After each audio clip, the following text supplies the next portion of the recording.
أعوذ بالله من الشيطان الرجيم بسم الله الرحمن الرحيم الحمد لله رب العالمين والصلاة والسلام الأتمان الأكملان على خير خلق الله أجمعين سيدنا ونبينا محمد وعلى آله وأصحابه والتابعين لهم بالإحسان إلى يوم الدين أما بعد. Chers frères, chers sœurs en islam, chers téléspectateurs de la télévision Al-Bayan, je vous adresse mes saluts islamiques les plus fraternels en vous disant Assalamu alaikum wa rahmatullahi wa barakatuh. Je vous souhaite la bienvenue dans cette émission Qu'est dit l'islam, et le thème que nous avons à aborder aujourd'hui est la générosité, as-sakha, la générosité. Qu'est-ce que c'est la générosité? Et quand dit-on à quelqu'un qu'il est généreux? La générosité, d'abord, c'est le partage. Le partage de ce qu'on a. Lorsqu'on partage avec joie, avec enthousiasme, avec plaisir, nous devenons une personne généreuse. La générosité est un caractère très noble, car l'islam est venu pour parachever les nobles caractères. Comme le dit le prophète sallallahu alayhi wa sallam, « Innama bu'ithtu li'utammima makarim al-akhlaq » Je n'ai été envoyé que pour parachever les caractères les plus nobles. La générosité fait partie de ces caractères. Allah subhanahu wa ta'ala, dans sa miséricorde infinie, a fait un partage dans ce monde. Il a rendu d'autres riches, d'autres pauvres. Ceux qui sont pauvres n'ont d'autre espoir en dehors d'Allah que leurs frères qui sont riches. Et ceux qui sont riches, Allah subhanahu wa ta'ala les exhorte à partager avec ceux qui n'en ont pas.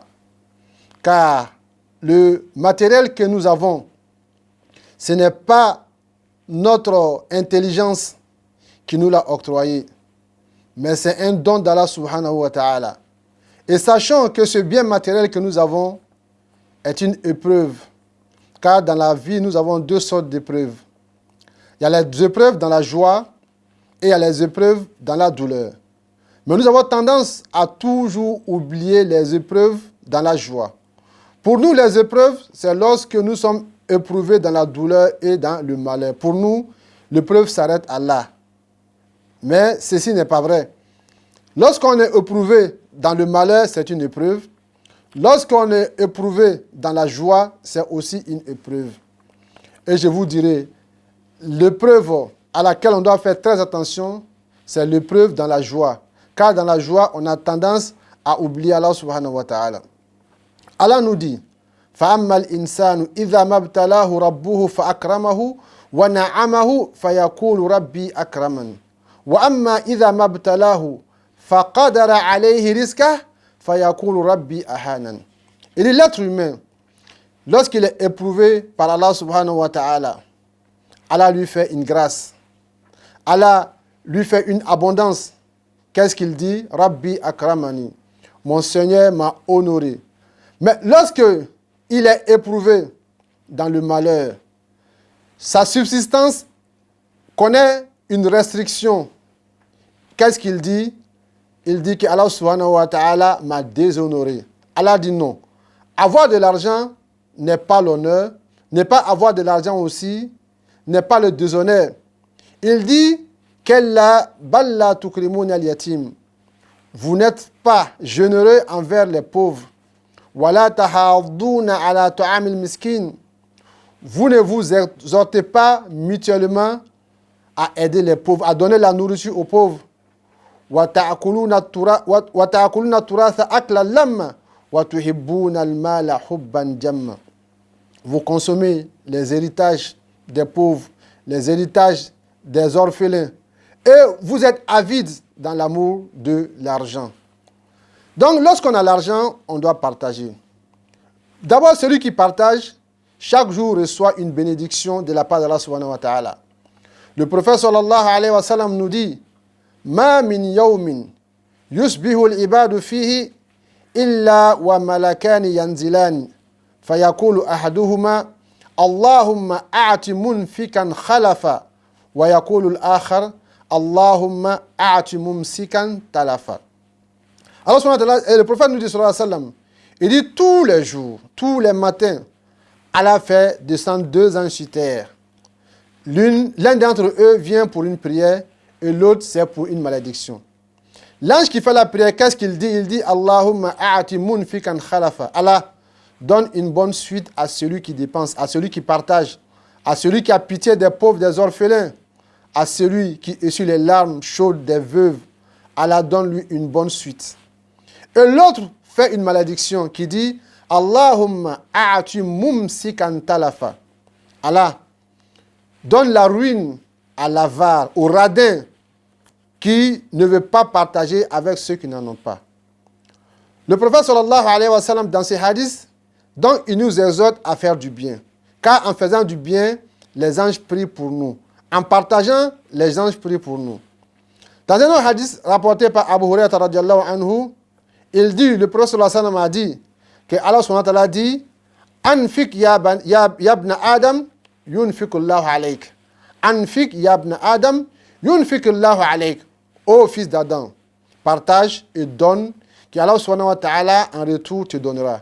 Et tout ce que tu donnes Allah subhanahu wa ta'ala, il te donne en plusieurs multiples. Allah nous dit Wama anfaqtum min shay'in fahuwa yukhlifu.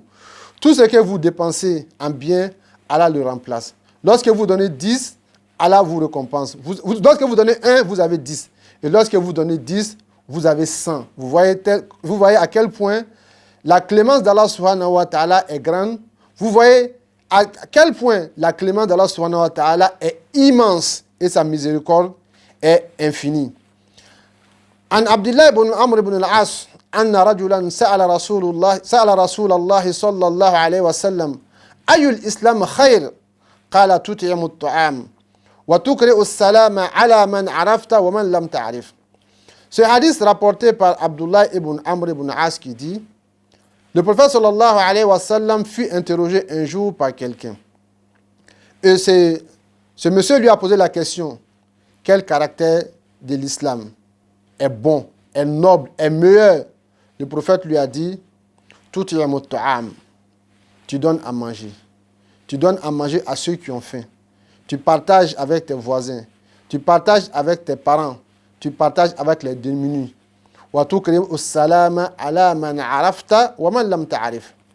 Et tu salues celui que tu connais et celui que tu ne connais pas.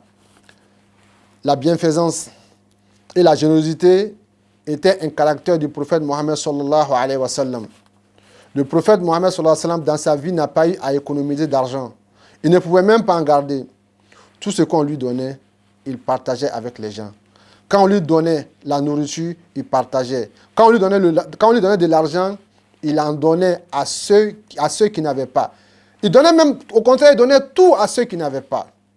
Et quelqu'un va parler du prophète sallallahu alayhi wa sallam en disant Muhammadun yu'ti ata'a man la yakhafu al-faqa. Mohammed, il donne. Il donne comme quelqu'un qui n'a pas peur de la pauvreté. Il donne comme quelqu'un qui n'a pas peur de la ruine. Le prophète Mohammed sallallahu alayhi wa sallam n'était pas un homme riche. Allah lui a demandé de faire le choix. S'il voulait la richesse de ce monde, il allait lui en donner. Mais il a préféré ce qui est chez Allah subhanahu wa ta'ala. Mais tout ce qu'il recevait dans ce monde, il donnait. Parce qu'il savait que ce monde était éphémère. Ce monde était un passage.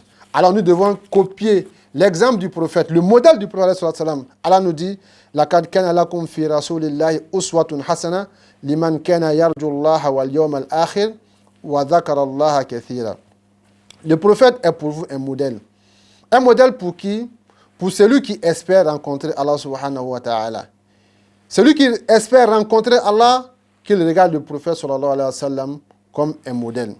Les actions pendant les autres périodes sont décuplées. Et pendant le ramadan, les décuples sont septuplés. C'est-à-dire on passe de 10 à 70 pendant le mois du ramadan. C'est un mois de don, c'est un mois de partage. C'est un mois pendant lequel on doit montrer sa générosité, montrer le meilleur de soi-même à Allah subhanahu wa ta'ala. An Abdullah ibn Abbas قال كان رسول الله صلى الله عليه وسلم أجود الناس وكان أجود ما يكون في رمضان حين يلقاه جبريل وكان يلقاه في كل ليلة من رمضان فيدارسه القرآن فلرسول الله صلى الله عليه وسلم أجود بالخير من الريح المرسلة. Ce hadith rapporté par Abdullah ibn Abbas, Habrul Umma wa Turjumanul Qur'an. Habrul Umma, Abdullah ibn Abbas, qui est le savant de la communauté et le grand interprétateur du Saint-Coran, il dit: le prophète sallallahu alayhi wa sallam était l'homme le plus généreux. Wa kana ajwada ma yakunu fi Ramadan.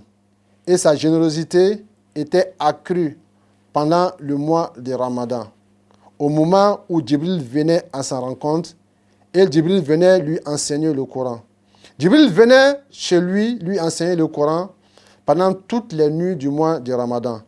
Abdullah ibn Abbas va jusqu'à dire: Fala Rasulullah sallallahu alayhi wa sallam ajwadu bil khayri min ar-rih al-mursala. Le prophète était plus généreux que le vent qui souffle. Est-ce qu'on imagine un peu la générosité du vent? Si on nous coupe le vent, pendant 1 minute, on ne pourra pas vivre. Mais le prophète alayhi salatu wassalam était plus généreux que ce vent qui souffle. Il était plus généreux que la brise.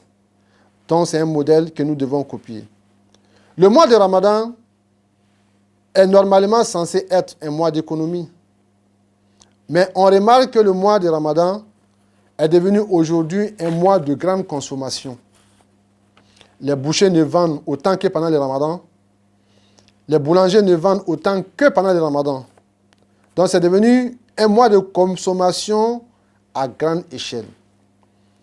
Et des musulmans n'ont pas la nourriture pour faire la rupture du Ramadan.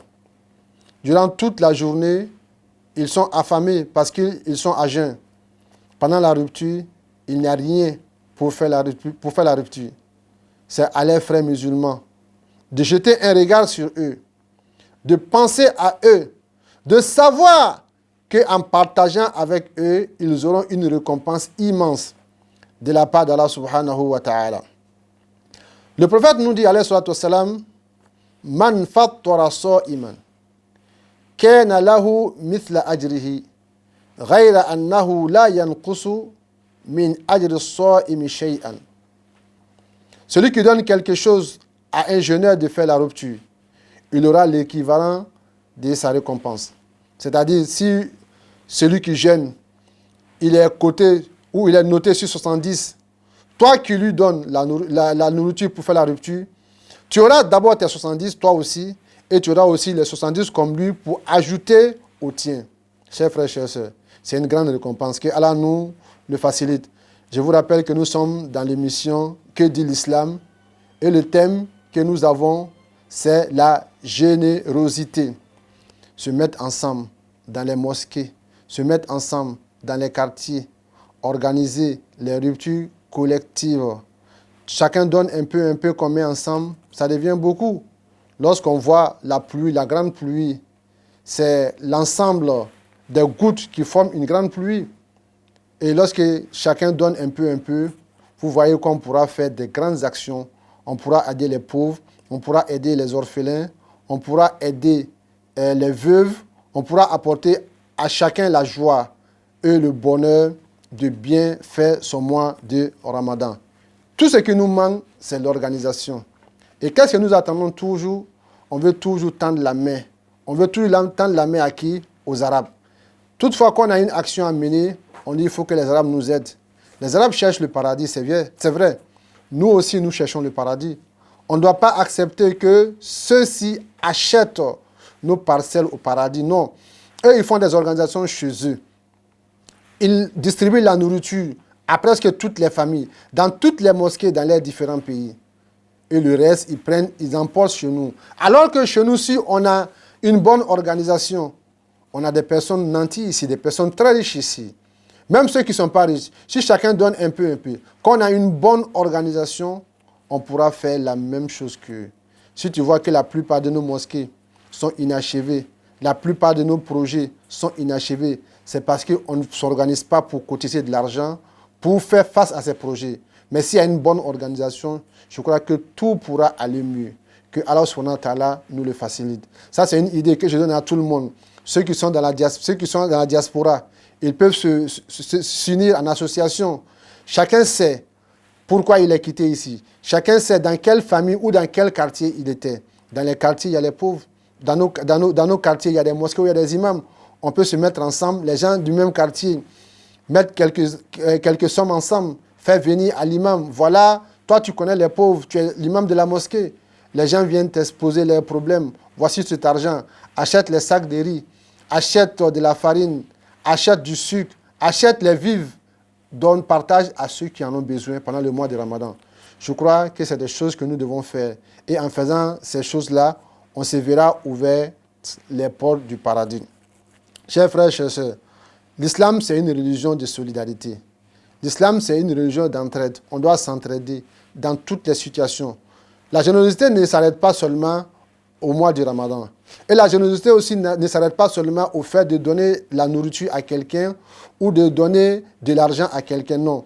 Même aider quelqu'un à résoudre son problème, c'est une générosité. Quelqu'un est dans une situation de détresse, on l'aide à voir le bout du tunnel, on l'aide à sortir de cette situation, c'est aussi une générosité. Le prophète sallallahu alayhi wa sallam nous dit « Man naffasa an mu'minin kurbatan min kurabi dunya nafasa Allahu anhu kurbatan min kurabi yawmil qiyamah » Celui qui sauve un musulman d'une détresse, d'une situation de détresse dans ce monde-là. Celui qui sauve un musulman d'une situation de détresse de ce monde, Allah subhanahu wa ta'ala le sauvera d'une situation de détresse du jour du jugement dernier. وَمَنْ يَسَّرَ عَلَى مُعْسِرٍ يَسَّرَ اللَّهُ عَلَيْهِ فِي الدُّنْيَا وَالْآخِرَةِ. Celui qui est dans les difficultés, si toi tu viens, tu le sors de cette difficulté, tu le sors de cette peine, Allah subhanahu wa ta'ala te rendra tes choses faciles dans ce monde et dans l'au-delà. Il va jusqu'à dire Wallahu fi awni al-abdi ma kana al-abdu fi awni akhi. Allah subhanahu wa ta'ala apporte toujours son aide à son serviteur, toutefois que son serviteur est au service de son prochain. C'est quelque chose qu'il ne faut pas oublier. Lorsqu'on a de l'argent, n'oublions pas nos frères, n'oublions pas nos sœurs, n'oublions pas nos voisins, n'oublions pas nos amis, car ils sont dans le besoin. On doit aussi leur donner une bonne situation. Le prophète sallallahu alayhi wa sallam nous dit Ahabbun nas ilallahi anfa'uhum linnas. L'homme le plus aimé par Allah subhanahu wa ta'ala, c'est celui qui est utile aux autres. Tu peux être utile avec ton corps, tu peux être utile avec ton argent, tu peux même être utile avec ta bonne parole, tu peux être utile avec ton sourire. Ahabbun nas ilallahi anfa'uhum linnasi. L'homme le plus aimé par Allah subhanahu wa ta'ala est celui qui est utile aux autres. Wa abbul a'mal ilallahi sururun tudkhiluhu ala muslim. L'action la plus aimée par Allah subhanahu wa ta'ala est une joie que tu apportes à ton frère musulman. Une joie que tu apportes à ton frère musulman. Il est dans une situation de détresse, aide-le à renverser cette situation. Aide-le à retrouver la joie. Et toutefois qu'il sera heureux, Allah subhanahu wa ta'ala sera content de toi. Donc le musulman n'est pas celui qui aide seulement le musulman. Le musulman, il aide tout le monde. Qu'il soit musulman, qu'il ne soit pas musulman. Le musulman aide tout le monde. Le prophète alayhi salatu wassalam a aidé tout le monde. Il a aidé ceux qui ne sont pas musulmans. Et par son aide, il y a beaucoup d'entre eux qui se sont convertis à l'islam. Par l'aide que le prophète sallallahu alayhi wa sallam leur a apportée. Lorsque vous allez à l'hôpital, vous voyez des malades qui ont du mal à payer leurs ordonnances. Vous voyez des malades qui sont dans des situations très difficiles. Vous prenez leurs ordonnances, vous allez payer, vous venez leur donner. Vous leur avez apporté le sourire. Vous leur avez donné un espoir de vivre. Même si ces personnes ne recouvrent pas la santé après, ces personnes diront vraiment, les gens, ils ont fait pour moi. C'est Allah qui n'a pas voulu que je vive après cette période. C'est Allah qui a limité ma vie à cette période. Mais si tout le monde les laisse, il n'y a personne pour les aider. Surtout pendant ces moments, on constate que les musulmans ont délaissé leurs frères. On n'a pas de générosité, on n'a pas d'organisation bien structurée dans ces domaines-là. On voit les autres religions, les autres coreligionnaires, lorsque ils font les quêtes, ils mettent ensemble, ils vont dans les hôpitaux. Parce que c'est en ce moment, l'être humain est dans vraiment le besoin. Et lorsque l'être humain est dans le besoin, il n'oublie jamais celui qui lui apporte son aide. On dit généralement qu'on n'oublie pas deux personnes dans la vie. Quelqu'un qui est venu à ton secours pendant que tu étais dans les pétrins, pendant que tu étais dans la peine. Et quelqu'un qui t'a donné le dos, qui t'a tourné le dos pendant tes problèmes. Ces deux personnes, tu ne les oublies pas. Celui qui t'a fait face, qui est venu t'aider dans tes problèmes, tu ne l'oublies pas en bien. Mais celui qui t'a donné dos pendant tes problèmes, tu ne vas pas l'oublier en mal. Tu auras toujours des mauvaises pensées orientées à cette personne. Donc c'est pourquoi le prophète sallallahu alayhi wa sallam, il nous exhorte à la générosité et à être utile. Car avec cette utilité, on fera la propagande de l'islam. On montre aux gens que c'est l'islam qui nous dit d'aimer les gens. C'est l'islam qui nous dit d'aider les gens. Car tout le monde, nous sommes tous des créatures d'Allah subhanahu wa ta'ala. Donc, il dit, l'action la plus aimée par Allah, c'est d'apporter la joie à un musulman. Ou tu le sauves d'une situation de détresse. Ou tu payes sa dette. Quelqu'un qui a un crédit, qui a une dette, toi tu viens, tu lui payes ta dette. À partir d'aujourd'hui, j'ai épongé cette dette. Ou bien que toi-même, tu sois son créancier, tu viens lui dire, bon, ta dette, je l'ai épongée, je pardonne cet argent, c'est fini, on reprend à zéro. Vraiment, tu lui as apporté la joie. C'est l'une des meilleures actions aimées par Allah subhanahu wa ta'ala. Ou bien quelqu'un qui est dans la famine, quelqu'un qui n'arrive pas à manger à sa faim, tu lui éloignes cette faim en lui donnant la nourriture. En lui donnant la nourriture, tu as posé une bonne action. وَلِأَنْ أَمْشِيَ مَعَ أَخٍ لِي فِي حَاجَةٍ أَحَبُّ إِلَيَّ مِنْ أَنْ أَعْتَكِفَ في هذا المسجد يعني مسجد المدينة شهرا. Le prophète va jusqu'à dire, alayhi salatu wassalam, je préfère aller avec mon frère pour résoudre son problème. Je préfère chercher à résoudre le problème de mon frère. Je préfère ça que de faire la retraite spirituelle dans ma mosquée pendant 1 mois. Aider quelqu'un à résoudre son problème. Le prophète sallallahu alayhi wa sallam préfère cette action que de faire une retraite spirituelle dans sa mosquée. Chers frères, chers sœurs, le généreux n'a d'autre récompense que le paradis.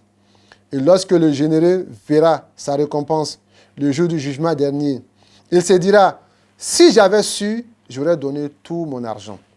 C'est pourquoi Allah nous dit, وَأَنْفِقُوا مِمَّا رَزَقْنَاكُمْ مِنْ قَبْلِ أَنْ يَأْتِيَ أَحَدَكُمُ الْمَوْتُ فَيَقُولَ رَبِّ لَوْلَا أَخَّرْتَنِي إِلَى أَجَلٍ قَرِيبٍ فَأَصَّدَّقَ وَأَكُنْ مِنَ الصَّالِحِينَ. Voilà le regret que chacun aura à la fin de sa vie.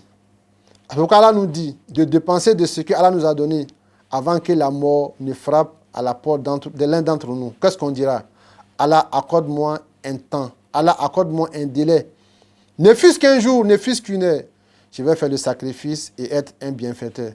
Nous prions Allah subhanahu wa ta'ala qu'il fasse de nous des personnes généreuses avant que ce jour n'arrive. أقول قولي هذا وأستغفر الله لي ولكم ولسائر المسلمين من كل ذنب ادعوا الله يستجيب لكم واستغفروه يغفر لكم والسلام عليكم ورحمة الله وبركاته.